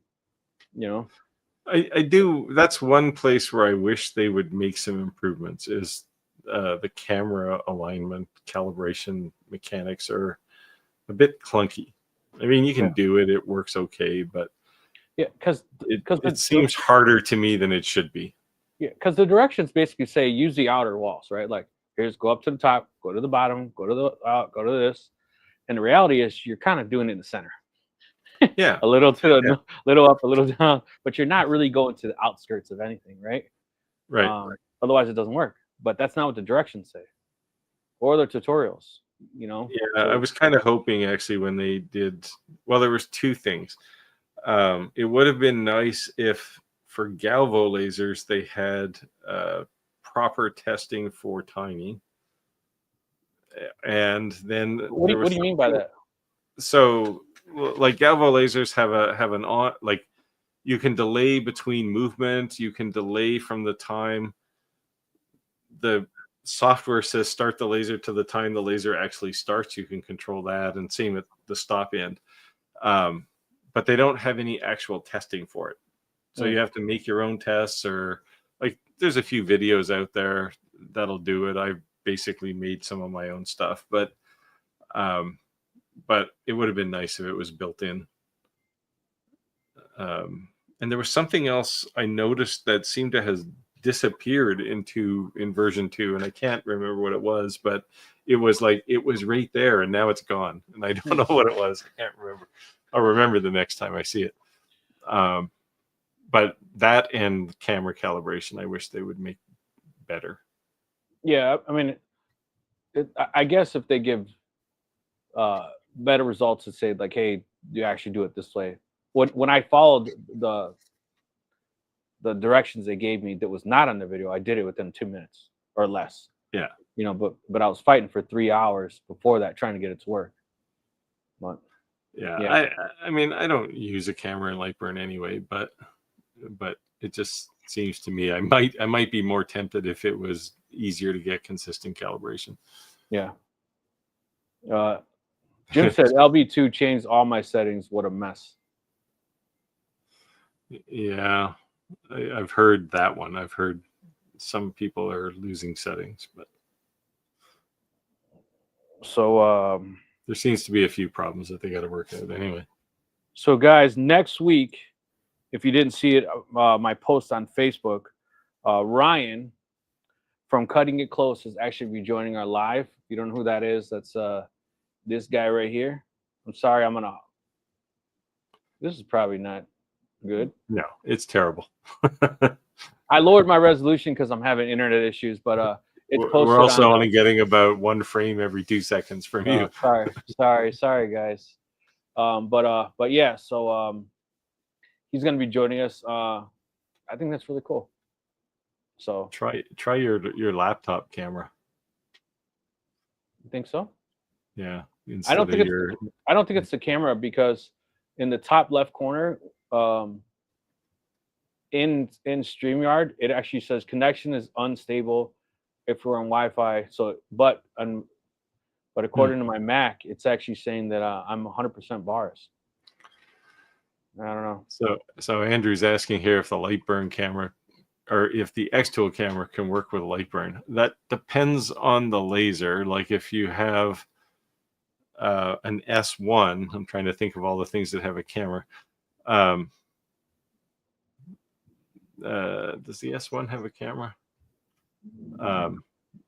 a lot of the newer generation of X tool lasers don't even work with light burn anymore. That's crazy. Well, it's just light burn's too limited for what they're doing, right? They have too many features that aren't supported in light burn. Yeah, you kept kind of saying over and over and over again that you thought that was going to become more and more of a thing. So yeah, well, you see it, right? Acmer for yeah, their but next what I'm saying is generation of that lasers, they have their own software now. I'm just saying that you called it before it actually happened. That's Well, what I'm I've been in software a long time. I see things happen. Yeah. Yeah, it's interesting because when we kind of got started with home small business hobby lasers, everybody had their own software, and then Lightburn came along and commoditized everything and basically created an industry as a result. And now they're all going back to their own standalone software. So I get the idea that a backward compliant third-party software, so that if someone is familiar with something, it's like what we say, like, you're not a DeWalt guy, a Milwaukee guy, a Ryobi guy. You're committed to the batteries, right? Like, once you start buying so many batteries in the tool, no matter how cool that new Milwaukee comes out, you're not going to buy it because you're so deep invested. Yeah. So I kind of thought of Lightburn as the same, right? Like, your comfort zone is Lightburn. Like, it doesn't matter what laser you install in Lightburn, you're comfortable with Lightburn. You're going to have new capabilities, but when you're starting from scratch from a whole new learning curve, even if you have experience with a laser, there is a learning curve. So I thought the advantage was that, yes, they have their own software. Yes, there's going to be some advantages that may not be supported in Lightburn. But if you're just that guy that, like, I have to use Lightburn, they were compliant. They were compatible. Yeah, I mean, there's definitely a lot of people who do all their design in Lightburn. Yeah. Right. And moving away from that means you starting over, right? I mean, I don't use Lightburn for design for anything more complicated than a square or something, right? If I just need to test something, I'll do all my design. If it's something precise, I'll use Fusion. Or FreeCAD. If it's something that's just an image, I'll use Kittle. And if I could use some new laser tool tomorrow and it wouldn't bother me. Yeah, so I'm a big Adobe guy. So it'd be a lot of Illustrator and things like that. Yeah. Yeah. I mean, at the end of the day, you get an SVG out of it, right? Right. And as long as whatever software you go to can load SVGs, who cares? Yeah. And again, it's your comfort zone. Where do you, your tools? So, and I keep, I won't say warning, that's too strong a word, but I keep suggesting to people not to rely on the laser control software to do their designs. You put them in, you use a design tool for doing designs and use Lightburn or things like Lightburn to just control the laser. But what I would say is this: that technology changes. That Adobe is really expensive, right? Like, I think I paid like $126 a month for like everything, right? Yeah. But so it's expensive. So someone starting off, Lightburn is cheap. So the amount of ability it gives you to not just use your laser, but create things, and the amount of tutorials and YouTube videos and support and the community, that it's not flawless by any means, but for the price, I don't think you can beat it. Yeah, and I mean, kudos to the Lightburn guys for pricing it right. Yeah. Right. They could have easily charged more. Yes. And way more. They'd have people complain, but they'd still buy it because it solves a problem. But at the same time, Inkscape is free, and Inkscape will do all the design that you could do in Lightburn, and you can move it to any laser or even a CNC. You'll see now that you have a CNC where you take the same design and you move it from the laser to a CNC. Well, the software between those two is radically different, and you got to separate your design. You got to abstract that execution away from your design, right? So that you don't care what tool you're using. And this is like, don't get me wrong, I think Lightburn is great, but I'm not going to design it because I No, work with 5 different lasers that all use different software or CNC 3D printer even, right? And I don't want to have to redesign every time I switch tools. I hear you. Yeah, because a vectorized image is a vectorized image, right? Versus a format of a certain software. I agree. Yeah. So Stephen has a right complaint here about light burn cameras for open frame lasers. Yeah, they tend not to be very good. In part because they try to make the camera generic for a laser that's specific, right? And it just, they're flimsy and they don't work well. So about 6 months ago, during our live, we asked, what is something you thought you had to have that now you think was a waste of money? And camera, number one. Camera was the number one, a rotary tool, and then a rotary table. And the camera, they said, because in an open frame laser, it just moves. And maybe it's even you causing the movement, but the point is it moves, right? Yeah. It's kind of wobbly on an arm, I get like the X tool or the Adamset craft, something that's physically stuck into the laser and it can't move. That may be a little better. Yeah. But there's still limitations on the camera, right?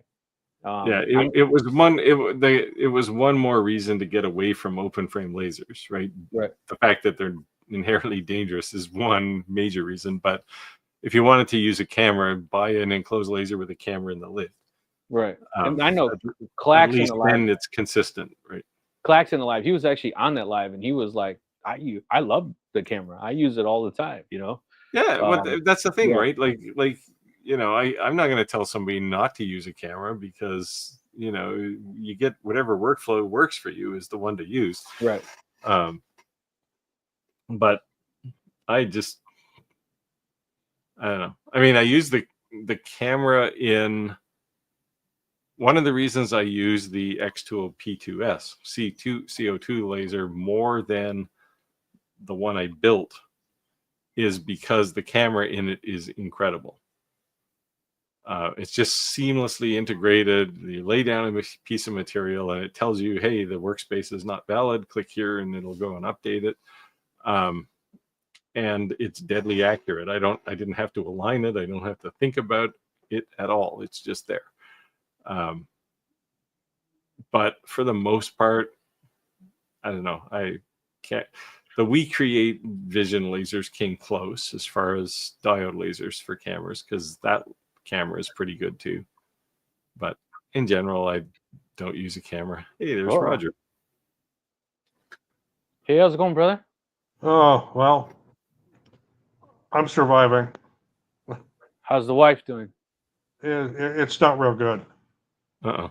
I don't want to go into details here, but it's not real good. Mm-hmm. I'll be praying for her, man. Praying for your family. Hope everything works out well in the end.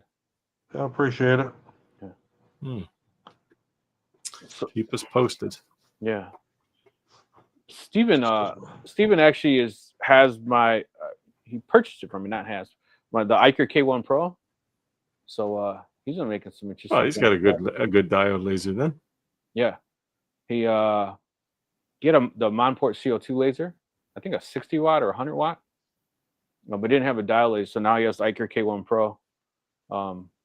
Yeah, so he sent me a picture today. It's actually up and running. He was using it, so that's cool. Awesome. Yeah, I like that laser. It was like, I think the big selling point on that laser was you can continue to use the step down, and people argue like, who cares? But I think that was one of their early approaches to the first people doing that, right? You mean like the autofocus? You mean? No, that you can step it down like a Z-axis, like a CNC as you're growing. Oh yeah. Well, yeah, because it had autofocus, right? Right. So they were like the first. I'm not saying there's not copycats. They were the first to be able to do that. Yeah. And some will say, who cares? But it was just a cool feature that was kind of. It lets you get through thicker material, right? If you're cutting thick stuff. But I mean, honestly, I wouldn't probably use a diode laser for cutting something really thick. I'd use a table saw or a bandsaw. But you mean you don't buy a laser to cut 2x4, Steve? Is what you're saying? No. I thought That's why you bought them for. That's what everyone makes these videos about. Like, Not unless you want that half moon curve on it. Yeah, and I mean, I found it kind of humorous that X tool, when they were talking about the F2, can cut through like a 1-inch piece of plywood, but it's gonna be a wedge, right? So it's like, yeah, it can do it. The 40-watt laser is certainly capable, but you're cutting at an angle for everything. So, Stephen, if you really want to try a camera, if you're willing to pay the shipping, I'm pretty sure I have maybe 2 different cameras not even opened. I'll send you one of them if you want it. I don't care. I'm not using it. I thought I would use it. I don't even use the one in the Adam Stack Craft, and that's fixed. Well, the only camera I use on a laser is the one that we create. Otherwise, I don't use cameras. Yeah, that's what I was saying too. Is that one? It's just anything that requires me to do something just seems wrong to me, right? Like the we create, you take it out of the box, the camera's more or less calibrated already. Same with like all the X tool, the modern X tool lasers.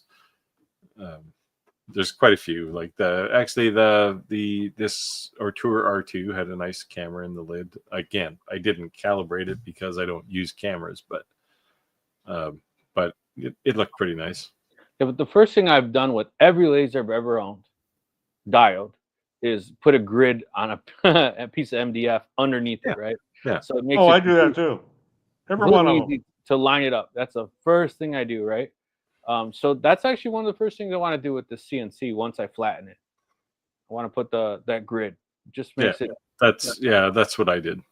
Makes it easier in my own mind. Well, one of the things I don't have like actual scale on it. I just have squares, right? Like lines, right? But one of the things it does for you is tells you when you're horizontal, right, or vertical, like when you're lined up properly.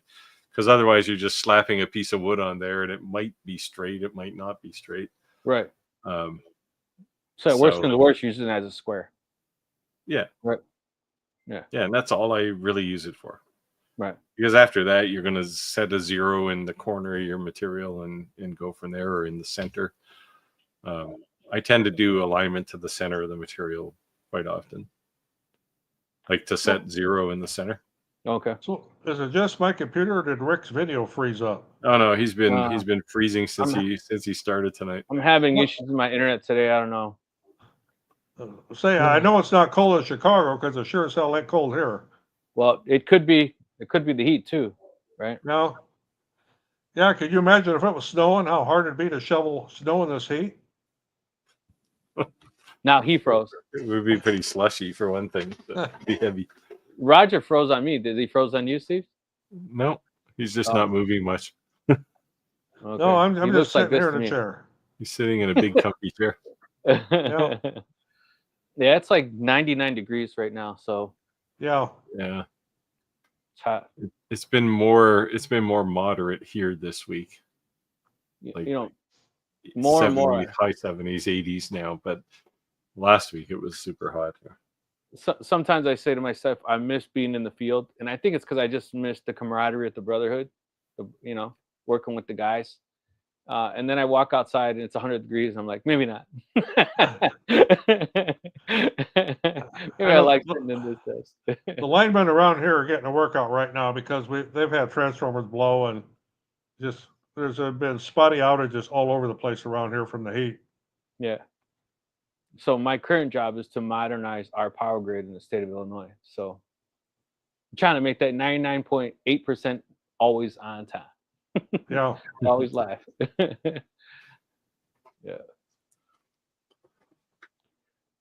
Stephen said, Roger, wishing you and your family the best. Well, thank you very much. Yeah. So any upcoming projects, Roger? You know what's funny is I was going to mention really quick. I'm seeing in all the stores Halloween. Is that way too soon? Yes. It's July. Michael's, all like the Hobby Lobby type stores.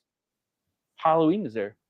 Mind you, if you go to Costco, you'll be able to find Christmas stuff now. No, they literally have signs that says Christmas in July.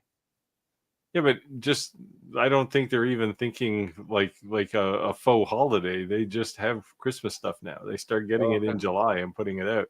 Yeah, I mean they have the Hobby Lobby and all those stores are like full blown Halloween right now, and I'm like, man, like really? Wow. Yeah. So my question to you guys is, and I'm already seeing on Facebook Marketplace, is anyone already starting to sell or attempting to sell Halloween stuff? I'm just curious.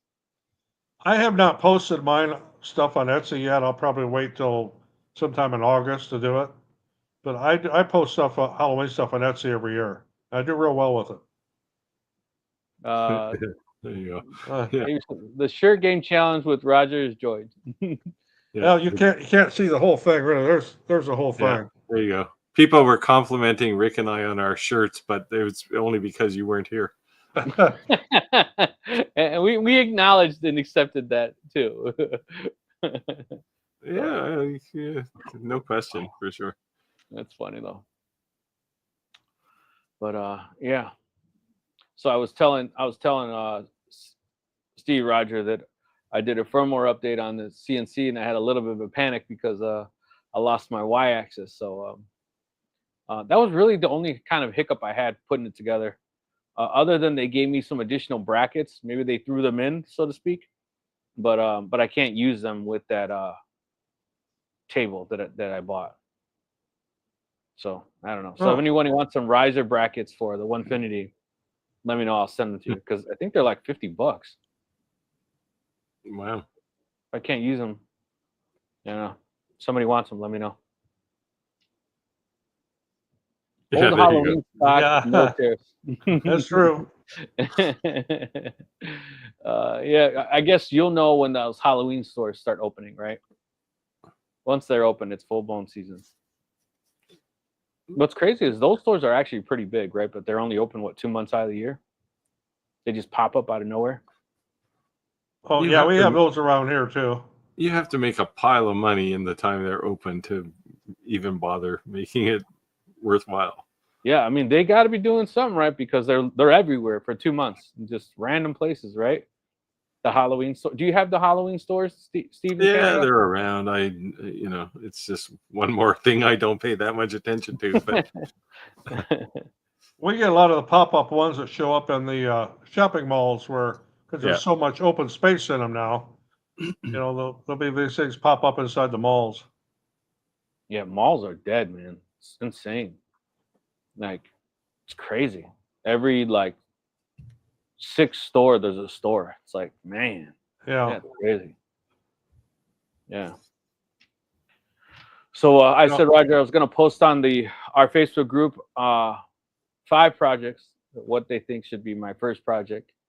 And whether it's the Walk of Shame or the Hall of Fame, I'm still going to post it and see how I do. So you could vote trying to make me have a difficult time, or you could vote trying to be easy on me. Either way, I don't care. But, are you going to post the 5 projects? Yes. Oh, well, you can make them as easy as you want then. No, I'm going to post the 5 projects and say, which one do you think I should do? I'll pick the 5. Yeah, but also, you think I should just leave it to people flat out? Yeah, it could be easy. I sent you one last week. Make that puzzle piece cutting board. Okay. I didn't download the duck, whatever Clack sent me. I got the email, but I didn't download whatever that duck or fish something he sent me. I think a fish or a duck something. Was it an inlay? Inlay would be my second choice for a project. Yeah, he said I think it was a fish or a duck. He said try this. Yeah, God, I didn't download the attachment. I just flagged his email so I don't delete it. But all right, I think that's fair, Steve. I'll let everyone decide. Throw me to the wolves or hold my hand and walk me across the street. Whatever one you want to do. Well, my vote is for the puzzle piece thing. Okay. But you have to design it. I mean, I could just send you the design, but I'm not going to. That's too easy.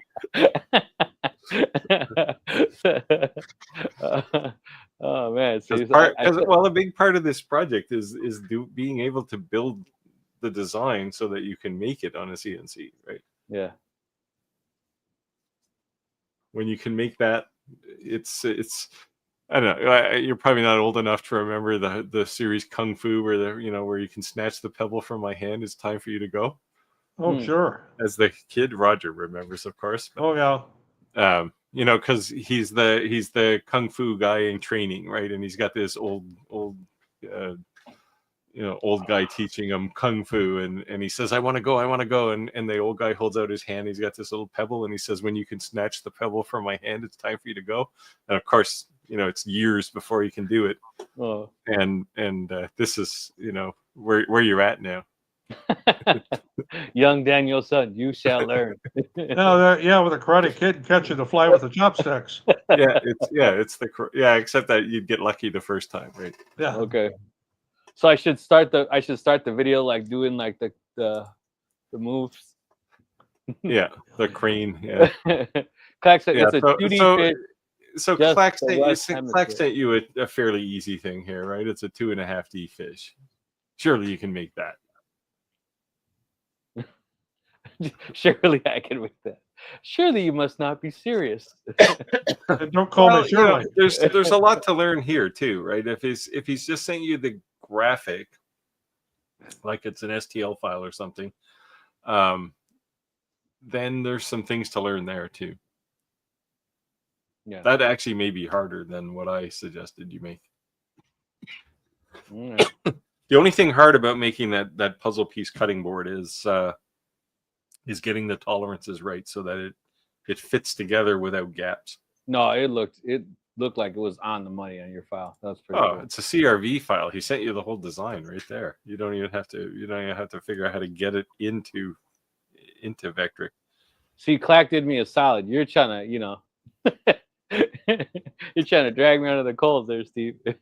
Well, I'll say that I made it with an old version of Vectric, and it's not compatible anymore.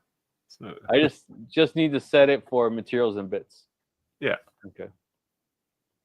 Nice one.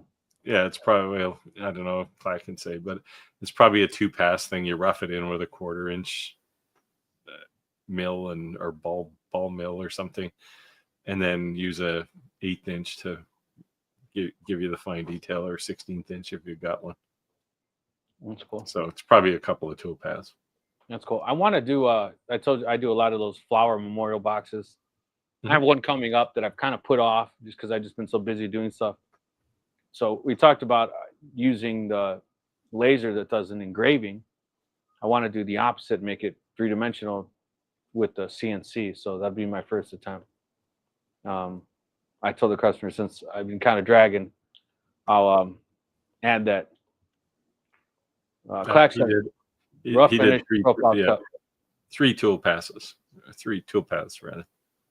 Okay. Oh, right. Profile for the cut. Yeah, okay. So it's really only 2. You're gonna cut it out anyway, so we won't count that one. All right, Clack. I'll give it a shot. See how it looks. So I think I might get more views on the bloopers than if it actually came out good. Well, of course. People love failure. 2,000 comments to say I suck. As I said, you gotta record and report your first tool bit snap. It may actually happen on Clack's project here. Yeah. Or no, if he gave you the the CRV file, then you really don't have to do anything. Yeah, or see my wife come yelling that it's too loud. Roger, we were saying that it's going to be version 2 of my poorly dubbed. What was that? The Adam stack UPS package. Yeah. I forget what you were getting. That was the little longer. That's what it was. Oh yes. Yeah. Yeah. So we'll see how that works out. Yeah, I told him to make sure that he records his wife storming down the basement stairs, yelling at him to turn the machine off because it's too loud. The second he does the first cut into a piece of wood. So we'll see. I guess the first time I turn it on, she'll be at work, so maybe I'll get lucky. but I guguess if it's that loud, maybe I won't be able to work till 3 in the morning sometimes, No, you won't be doing that at 3 in the morning. No. Guarantee it. I like the reassurance, Roger. Like, yeah, no, that ain't happening. No, when I run mine, it's out in the shop, and it's far away from the house, and even though when I close the doors of the shop, you can still hear it outside. Yeah. Oh wow. Yeah, I'll sometimes do a quick job at like 6 o'clock in the morning in my shop, and even though my shop is 100 feet away from my house, my wife will still complain that I'm making too much noise early in the morning. Yeah. All right, guys. Thanks for letting me know. Oh shit! Hey, Look who's in the geez. Oh, building. look who we got here. Look who dragged himself out to say hi. Daniel, the bearded Viking. What's going on, brother? What's going on? Yeah. Salud, Daniel. Roger, you're not drinking today? I thought maybe you'd need a stiff one. Well, I haven't even done that yet. I just got home, so. But it's on the agenda for tonight. I started with the tall guy and ending with the short boy. Hello, gentlemen. I hope you all doing excellent. Yeah, I hope you are too, Daniel. Yeah. Doing good, doing good. Good to see you join the live. Let us know when you're ready to jump in as a guest. That'd be cool. Actually, we just hit our time. Yeah. 8:30. Went by fast today. Sorry, guys, that if my video quality wasn't the best. Steve, thank you for taking the lead on this one. I don't know what's going on with my internet connection, but make sure to join next week's live. We do have a special guest. I'm really looking forward to it and see what he has to say. Some pointers on CNCs, business tips.